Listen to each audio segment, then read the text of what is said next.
Hello, good morning, and welcome back to the podcast. I'm recording this from the hospital, so you're going to get some organic hospital sounds. Why? Because sometimes I like hanging out in the hospital.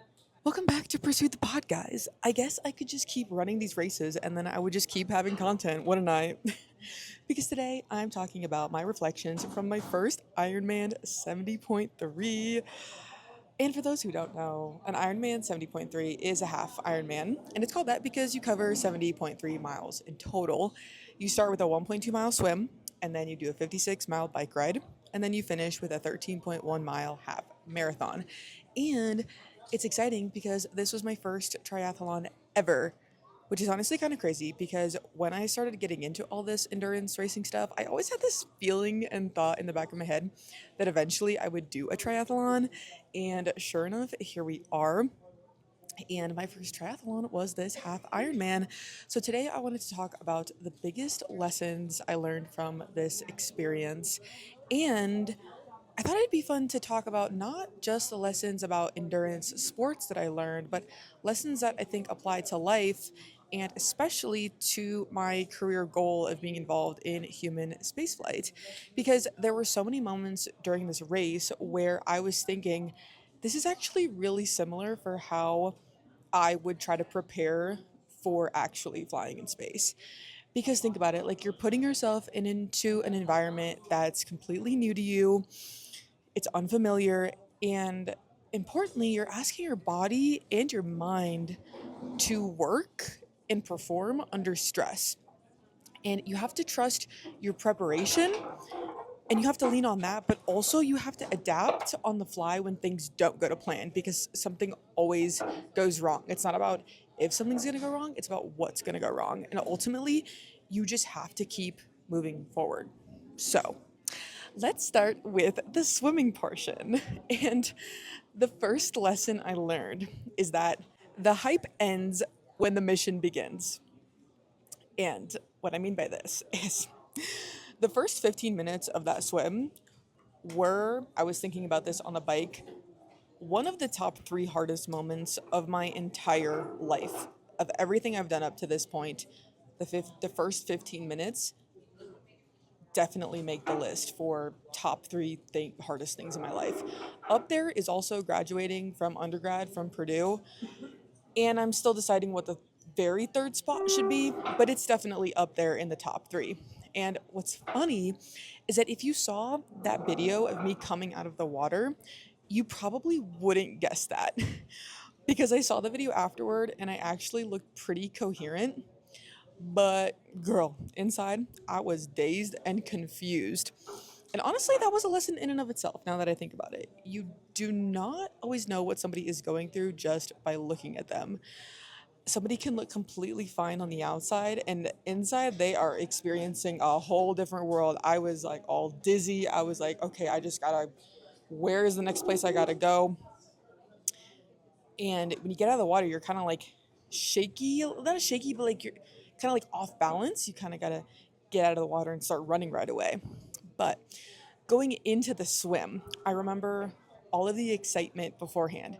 Taking pictures, everyone's excited, I'm wearing the gear, and you stand and you're the next one that they're going to let into the water, and you're thinking, wow, I'm actually doing this half Ironman. And it's all fun and games, and then you're in the water.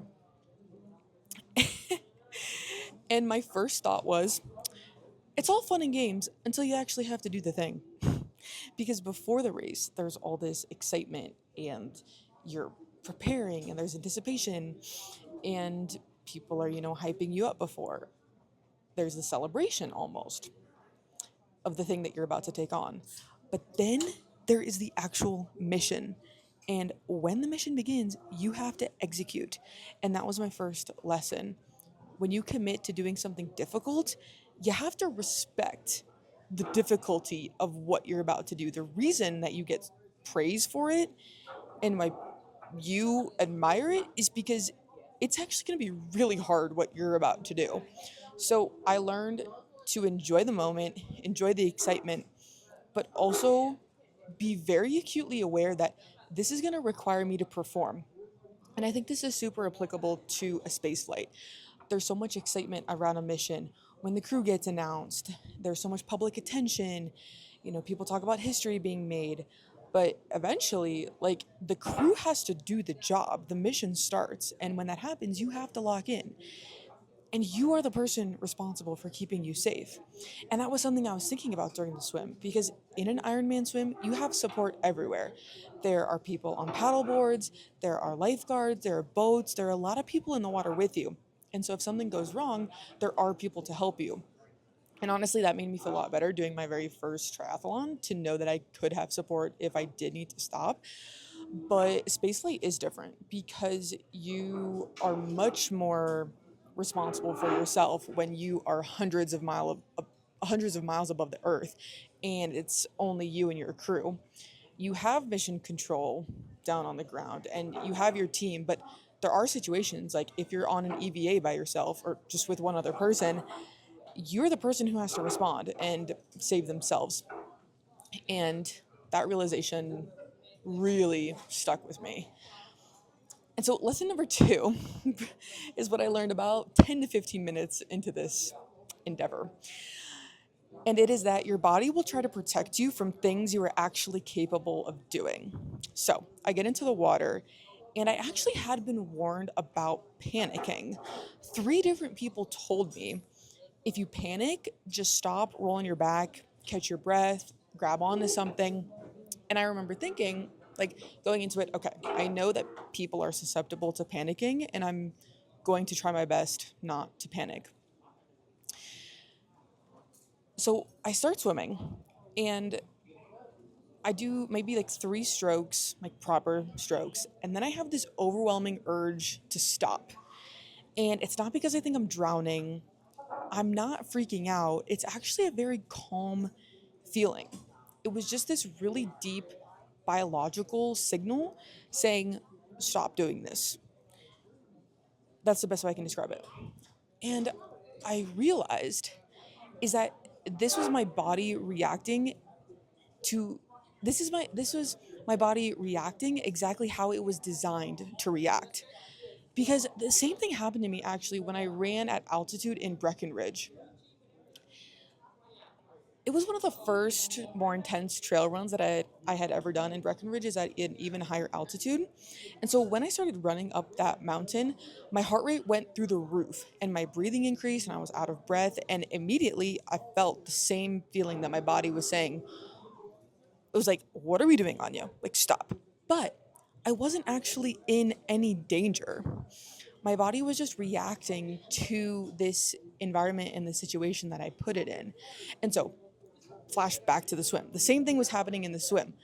The waves were going over my head and my nose, and water was getting in there, and like water was going up my nose, and I was swallowing some water, and my breathing felt super uncomfortable. Like, that's the thing that got me. It was just the breathing, and or like the lack thereof. The lack thereof, being able to get a full deep breath, and like you can when you run or bike. And my body was telling me we should stop in a very calm way, like I said. But my mind was able to step in and say, like, no, we're okay. We're still above water. Like, we can continue. We can keep going.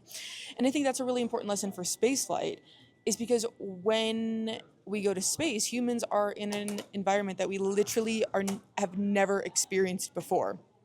And the body is going to respond, whether that's in microgravity or being in isolation or whatever type of surface environment we're in. It's the stress of the environment, and the body's going to react. But the key is that that reaction does not always mean something is wrong. You have to be able to distinguish between this is actually dangerous versus this is unfamiliar. Like, this is actually going to kill me and I'm going to die, or this is just unfamiliar and new and I can keep going. And so that leads me to lesson 3, is that progress is more important than your speed. Basically, keep going. So we're like 10 minutes into the swim, and I'm honestly thinking, I don't know if I can finish this. And I'm thinking, oh my God, like, am I actually not going to do this race? Am I going to DQ 10, 15 minutes of this because I cannot like catch my breath and do this swim. And I was disappointed because I had told people I was doing this and I just wanted to prove to myself that I could tough it out and get through something hard. And I didn't want it to end like pretty much right when I started. But I was like, okay, people told me that if I'm out of breath to hold on to something and catch my breath. So I was like, okay, maybe if I stop for a minute, that would actually save me in the long run. Like that would save me 5 minutes in the future if I can actually get my breathing under control. So I went to a paddleboard and there was already someone there. Or no, first actually I went to a boat and I held on for about 30 seconds and then to catch my breath. And then I was thinking, okay, let's keep going. So then I kept swimming a little bit more, like, and it's like everything in your like brain is telling you to not put your face in the water. But that's how you swim most efficiently. So I was trying to do that. And then I was like, no, I need to rest again. And so there was a paddleboard and I grab onto it. And there's already somebody there grabbing onto the paddleboard. And I hear them tell the lifeguard that's standing on top of it, I think I'm having a panic attack. And the lifeguard says, that's a completely normal feeling. And then, you guys, like something clicked. I thought to myself, no, I'm not gonna stop. Like, all respect to that person, but like, that's not gonna be me. I'm not gonna panic right now. So I let go. Immediately, I hear that exchange. I let go of the paddleboard and I tell myself, it does not matter how slow you go as long as you do not stop. And that right there became the theme of my entire day. And I was not swimming normally anymore. My body, like my body was not ready to do this perfect freestyle motion. So I did what I could and I flipped onto my back and I did this completely ridiculous modified backstroke. And it was not pretty. It was not efficient. It was not something you would ever teach somebody or learn, but it moved me even slowly. It moved me through the water, and that was enough. And I started to think about, okay, where's the next buoy that I have to get to? That's it. Just get to that next buoy, and then when I get there, I'll get to the next one, and then I'll get to the next one, and I'll do that until I hopefully finish this race or this swim. And I was honestly going to be happy if I just finished the swim because I was like, I'm seriously going to end this 15 minutes into this. And I did not want that. And so there's a saying in Russian that we say is Глаза боятся, руки делают. And it means the eyes are afraid, but the hands do. And that is exactly what was happening. My mind was so afraid, but my body was moving. And eventually I started to realize, like, hey, I am actually doing this. And I was telling myself, don't make the swim any longer than it needs to be. I just wanted to go straight to each buoy because I knew that I was fighting the clock at that point. And honestly, the biggest challenge wasn't that I was physically exhausted and it wasn't that my cardiovascular system was maxed out. Like my chest wasn't burning, my muscles still felt good. It was my breathing. I felt like I could not get a full breath and I felt like I was constantly trying to catch up. And every time a wave came over my face, I would swallow water, or I would breathe in water, and then I have to cough it out.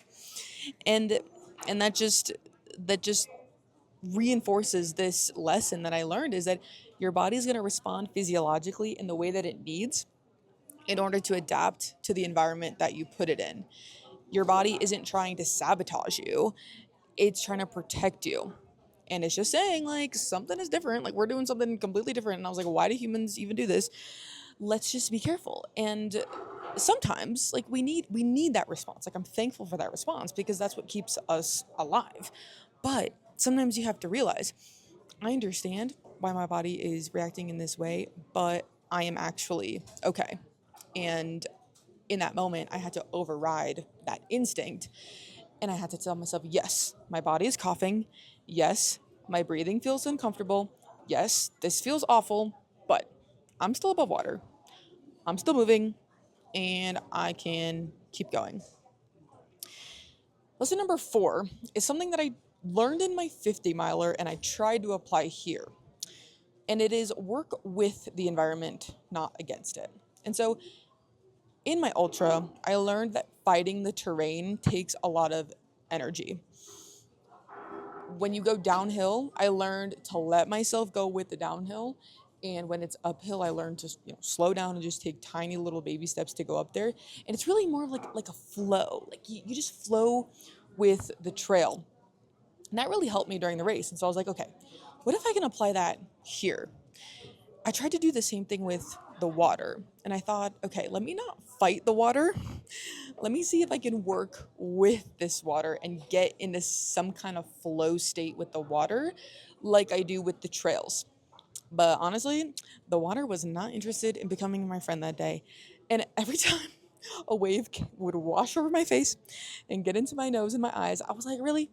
I'm trying to work with you here. But eventually I realized, like, the water, I will befriend the water. I will befriend the water. But I needed to, in that moment, just adapt to it. And that is another lesson for spaceflight, is like the spaceflight environment does not care about how you feel about it. The environment is what it is. You cannot negotiate with microgravity and like you cannot negotiate having a vacuum in space, but you have to understand the environment, you have to respect the environment, and you have to learn how to get into some kind of flow state within the environment. So I look forward to, if I do continue swimming, to like learn to work with the water more, just like I work with the trail. So eventually, I was like, I knew it was going to be more efficient if I actually did a proper freestyle stroke. So eventually, when I kind of was like, okay, we're doing this, I was able to start flipping between my back and being on my stomach. And so I would do a few normal strokes with my face in the water. And I would think, okay, you're doing it. You're good. We're okay. And then I would flip back over and I would get my sight on the next buoy. I'd swim proper freestyle for a couple strokes and then I'd flip back on my water so that I could kind of catch my breath. And I remember just staring up at the blue sky and like propelling myself forward in this weird backstroke thing.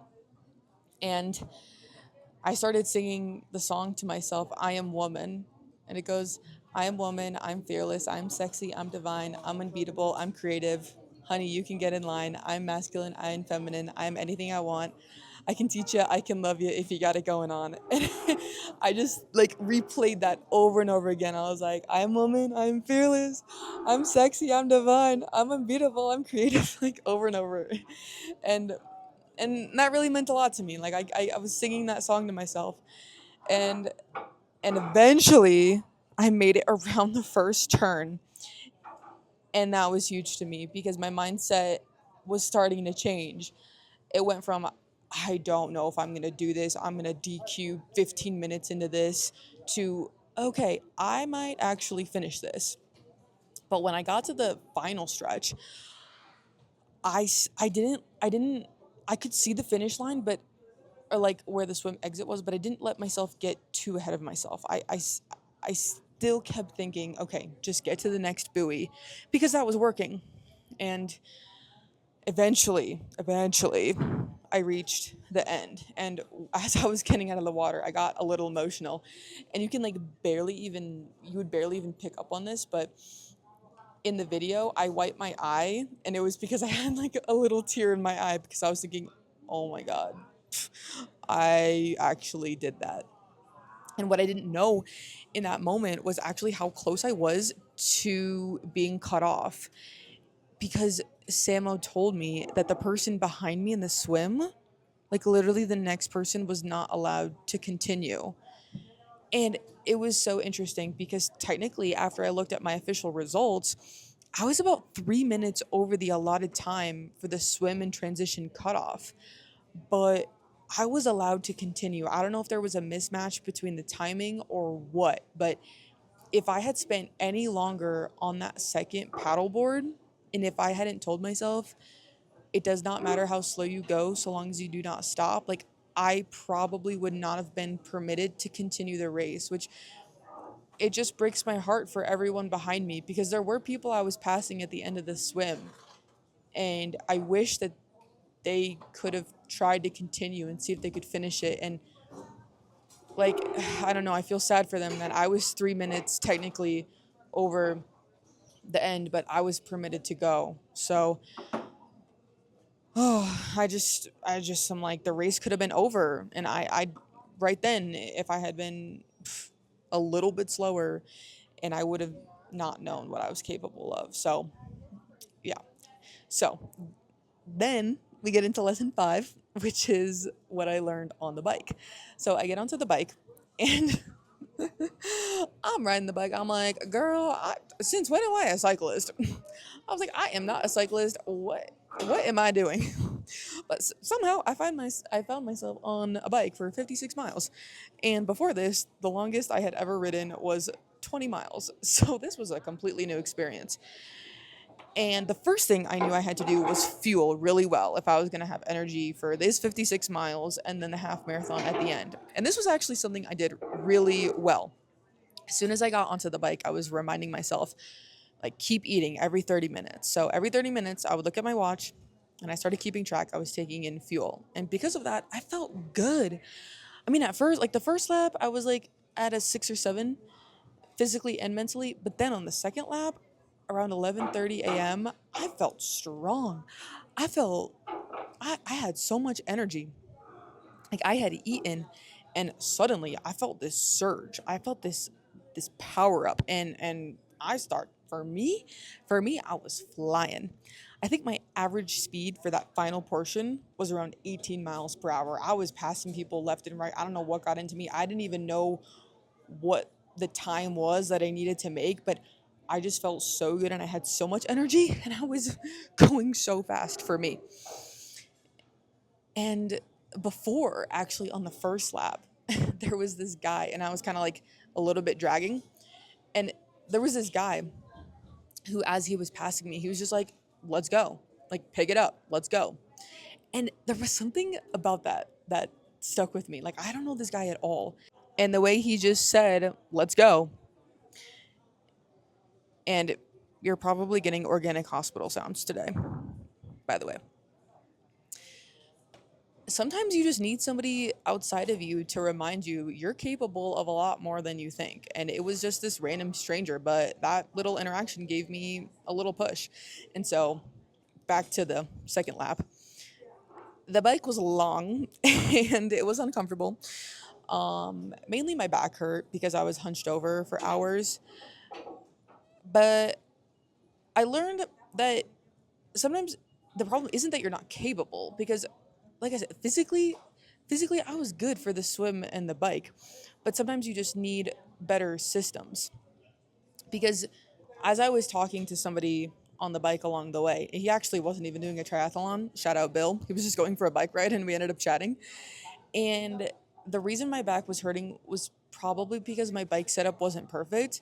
The seat and the handlebars and the positioning, like these are all things that I can improve. My swim form, this is something I can improve. Sometimes I learned that sometimes when something is difficult, the answer isn't I'm not capable of doing this. The answer is how can I adjust my system and how can I make this environment work better for me? And so back to Bill. He was just out cycling and he wished me luck and we just started talking. Um, and he told me, I asked him, like, he's like in his 50s. So I'm like, how are you on this bike? And I'm 26 and my back is hurting. And you're 50 something years old. And there's so many cyclists that can do this for hours. I'm like, I must be doing something off. And he said that he kept his handlebars higher to reduce the strain. And so that's when I had that thought. I'm like, okay, there's just some technique that I need to learn here to make the overall system better.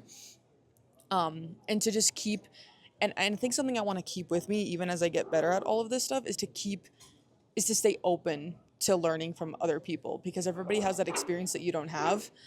Um, and so yeah, and so another I realized that after the fact I was told that I finished the bike with one thing before I get to the end. It's like when my back was hurting, I was just literally saying out loud to myself, keep going. Like, keep going. You can't breathe, keep going. You're dizzy, just run as slow as you can, but just keep going. Your back hurts, keep going. Just keep going. Like, it doesn't matter how slow, just keep going in some direction. And so I learned after the fact that I finished the bike with only 4 minutes to spare. And honestly, I thought I was flying, but the margins I had were so much smaller than I realized. And so part of this problem, also that I learned, was that, by that point, my swim wave had started 45, 50 minutes after my anticipated start because the race starts at 7:05, but since I was in the back of the swim, I started 45-ish minutes after. So my entire timeline shifted. And that taught me that it was good that I had planned out the checkpoints, honestly, before, because I kind of knew about when I had to finish the bike in order to make the run on time. You need to have a plan, but as much as you need to have a plan, you also have to anticipate that when reality doesn't match that original plan. And this is what happens is in spaceflight. You have a timeline and you have procedures. Like when you go out on an EVA, there's a timeline of the tasks that we need to get done and then things that are nice to get done. You have procedures, you have mission objectives. You have an objective when you go out on an EVA, but that can shift depending on what goes right and goes wrong. Something will always change. Something will always happen differently than expected. And the key is not having a perfect plan, but always being able to adapt to what's going on. But you have to have something to go based off of because I knew that my previous plan had me finishing the bike at 12:20. And so if I had estimated, okay, on average, I'm probably about an hour late. If I finish this at 1:20, I need to run a faster half marathon than I was expecting, but I still kind of knew the timelines in my head. And that's why it's also really important to have some kind of measurement system. And I was grateful that I had my Apple Watch going with the triathlon mode. Shout out Samo. I didn't even know that was a thing until literally I was standing in the swim corral, that was a mode on the Apple Watch.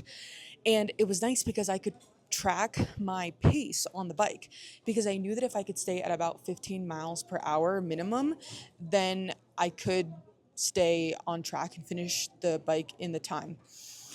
Because there's a saying that if you can measure it, you can manage it. And this again applies directly to missions. You can't manage something you don't understand. You need the data because what does data do? That gives you awareness, and you need checkpoints because that's how you're able to make decisions. Like, do I need to go faster? Am I okay? And so another important thing that I realized throughout this race was the importance of something that I learned back when I used to fly, which was called chair flying. And for people that aren't familiar, is chair flying is something that pilots do when they mentally walk through a flight before they ever get into an aircraft, a spacecraft. You sit there in the chair and you run through the motions. Like, what am I going to do first? What's next? What's in the procedure? Like, what's this procedure? What am I going to do in transition? Like, what fuel am I going to intake? I'm going to change my shoes. I'm going to put my visor on.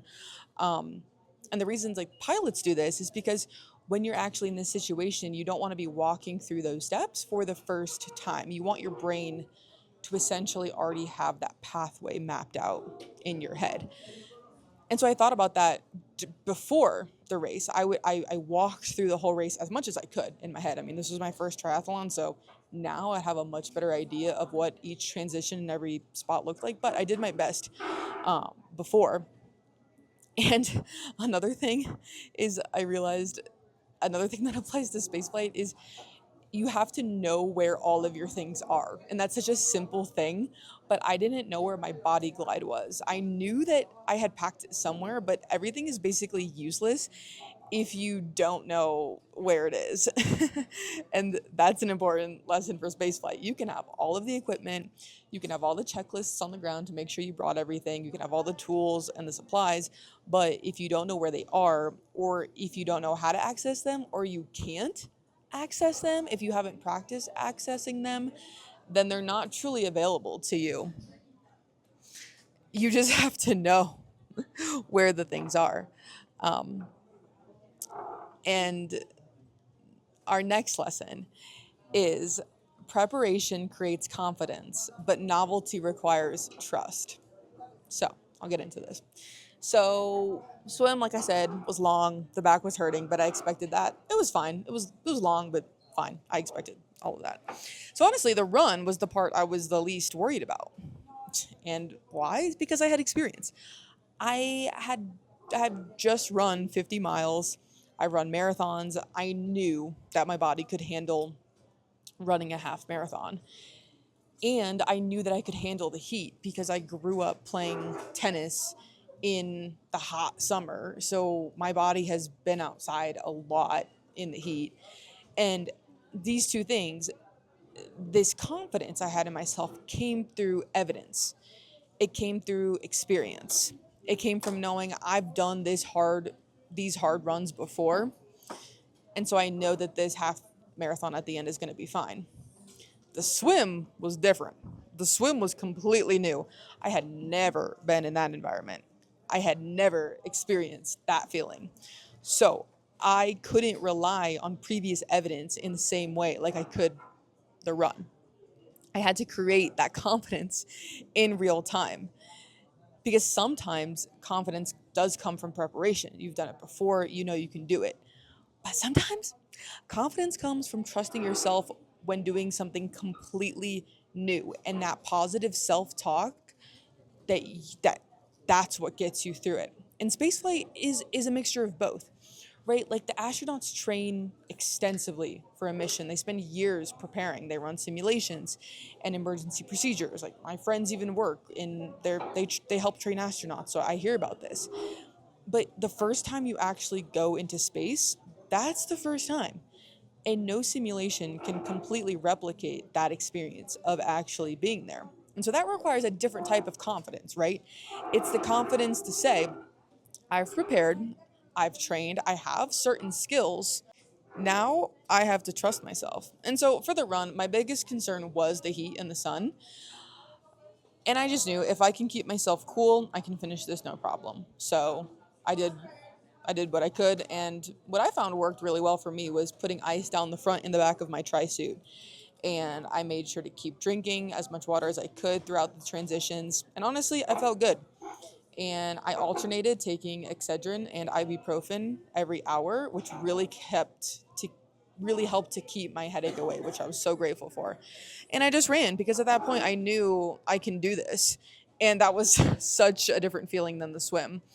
The swim was, I have no idea if I can do this, but I'm going to keep going. And the run was, I know I can do this. I just need to execute it. And that's a cool balance, I think, that I experienced both. You need the ability to trust your training, but you also need the ability to push yourself into something that you've never done before and believe that you can do this new thing. And it made me think about David Goggins' concept of the governor in your mind.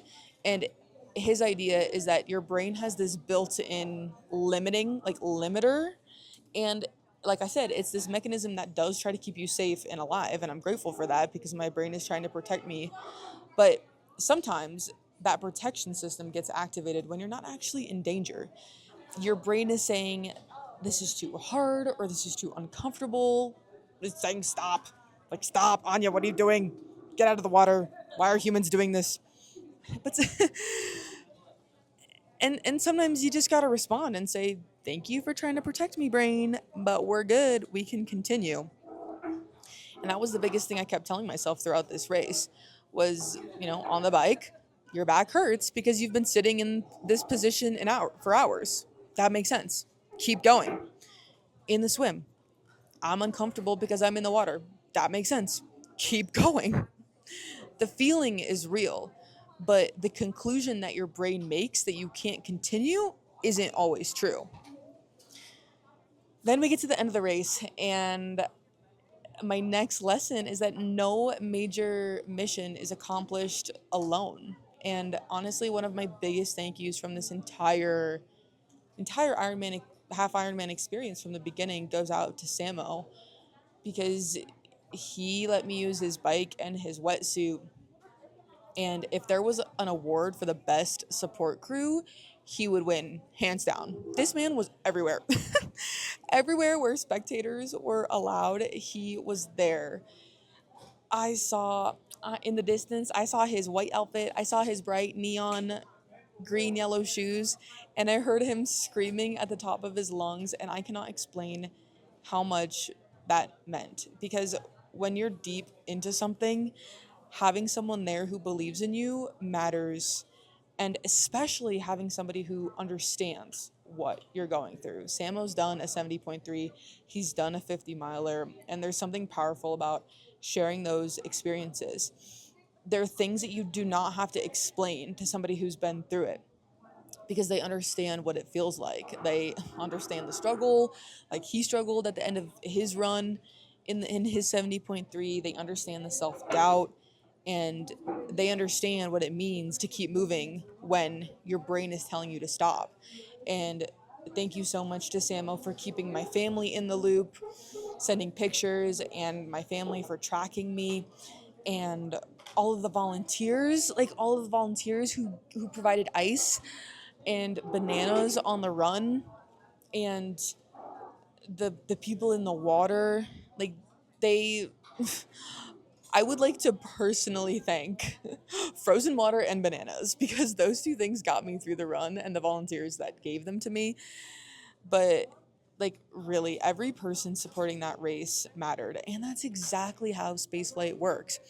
The astronaut, that's the person in the spacecraft, in the spacesuit, whatever, but they're not doing it alone.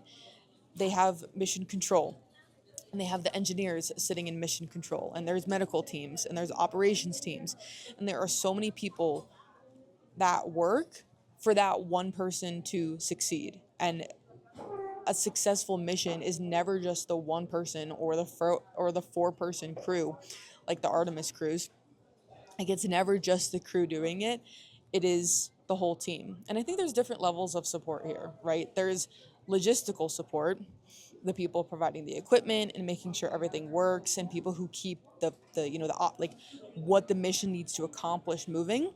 And then there is the emotional support, and it's the people who believe in you.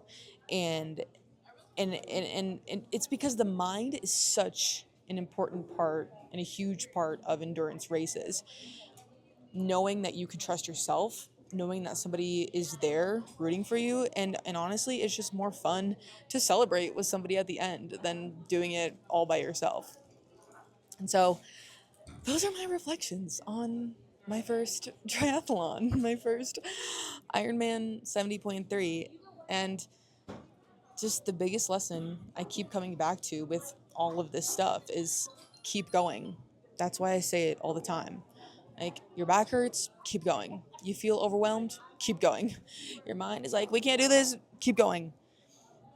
Because sometimes the biggest barrier, like the biggest barrier for me throughout all this isn't my physicality, which I kind of want to find my physical limit too. But for me, it's just been the story of what my mind is telling me that I'm capable of. And I just got to tell my brain, thank you for protecting me, but we're okay. We're going to continue. And this is what in all these endurance sports are teaching me, is not just to suffer endlessly or that you should ignore your body, but that you can learn how your body's reacting, what's normal, what's not normal. Like, if you're actually hurt and you're going to keep going, and that's going to like further damage your body, that's another thing. But if it's still within the realm of keeping your body healthy, like you're still going to be okay at the end, you can learn from that. You can learn how your body reacts, you can learn how your mind reacts, and you can adapt to that, and you can prepare for what those feelings are going to be like. And every time I put myself into one of these environments, it just feels like I'm preparing myself a little bit more for whatever the next thing is going to be. And that's really important for me, to learn how to operate in an extreme environment, because it's one thing to learn about it and to hear about it, and then it's another thing to actually feel those feelings. And so for me, the next thing is to just continue learning how humans operate in these extreme environments. Whether that's running longer, swimming in open water, or, one day hopefully contributing to human spaceflight. That's what I want to keep doing. So that's what I got for you guys this Tuesday. As always, thank you so much for listening. Thank you to everybody who supported me throughout not only this race, but also the 50 miles. And I know who you are. You know who you are. I appreciate you. And yep, I will surely see you guys next week. Bye.